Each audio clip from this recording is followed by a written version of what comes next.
എല്ലാവർക്കും നമസ്കാരം. ഇന്നത്തെ ടോപ്പിക് എന്ന് പറയുന്നത് സീ ദ ഫ്യൂച്ചർ നൗ. അതായത് ഭാവി നമുക്ക് ഇപ്പോൾ ഈ വർത്തമാനകാലത്ത് കാണാൻ സാധിക്കണം. അതെങ്ങനെ നമുക്ക് സാധിക്കുക? ചിന്തിച്ചാൽ തീർച്ചയായിട്ടും നമുക്കത് കാണാൻ സാധിക്കും. അപ്പോൾ ഈ ഒരു ടോപ്പിക്ക് ശരിക്കും പറഞ്ഞാൽ കഴിഞ്ഞ ദിവസം പറഞ്ഞ ടോപ്പിക്കിൻ്റെ ഒരു തുടർച്ചയായിട്ട് തന്നെ നമുക്ക് വേണമെങ്കിൽ എടുക്കാം.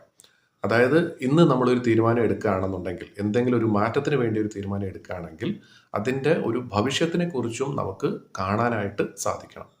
അതിൻ്റെ നല്ലൊരു ഉദാഹരണം എന്ന് പറയുന്നത് ചാണക്യൻ്റെ അർത്ഥശാസ്ത്രം തന്നെയാണ്. ചാണക്യൻ അദ്ദേഹം അർത്ഥശാസ്ത്രം എഴുതിയത് അന്നത്തെ കാലത്ത്, ആ ഒരു വർത്തമാനകാലത്താണ്, പ്രസന്റ് ടൈമിലാണ്.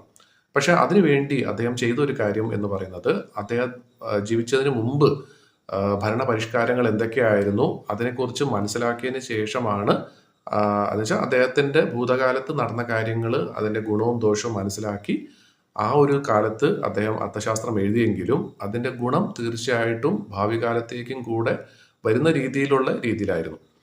അപ്പം നമ്മൾ ചെയ്യുന്ന ഏതൊരു കാര്യവും മുമ്പ് നടന്ന കാര്യങ്ങളെ കണക്കിലെടുത്തുകൊണ്ട് ഇന്നത്തെ കാലത്ത് മാത്രമല്ല ഭാവിയിലേക്കും പ്രയോജനമുള്ള കാര്യങ്ങളായിരിക്കണം നമ്മൾ ചെയ്യുന്ന ഓരോ കാര്യവും. അത് ആ ഒരു രീതിയിൽ അല്ലെങ്കിൽ ആ ഒരു അവസ്ഥയിലെത്താൻ ഒരല്പം ബുദ്ധിമുട്ടാണ്, ഇല്ലയെന്ന് പറയുന്നില്ല. പക്ഷെ തീർച്ചയായിട്ടും നമ്മുടെ ചിന്തയിലൂടെ നമുക്ക് ഈ കാര്യങ്ങൾ, ആ ഡിസിഷൻസ്, ആ തീരുമാനങ്ങൾ നമുക്ക് കൃത്യമായിട്ട് എടുക്കാൻ സാധിക്കും. അങ്ങനെ എല്ലാവർക്കും കൃത്യമായിട്ടുള്ള തീരുമാനങ്ങൾ എടുക്കാൻ സാധിക്കട്ടെ.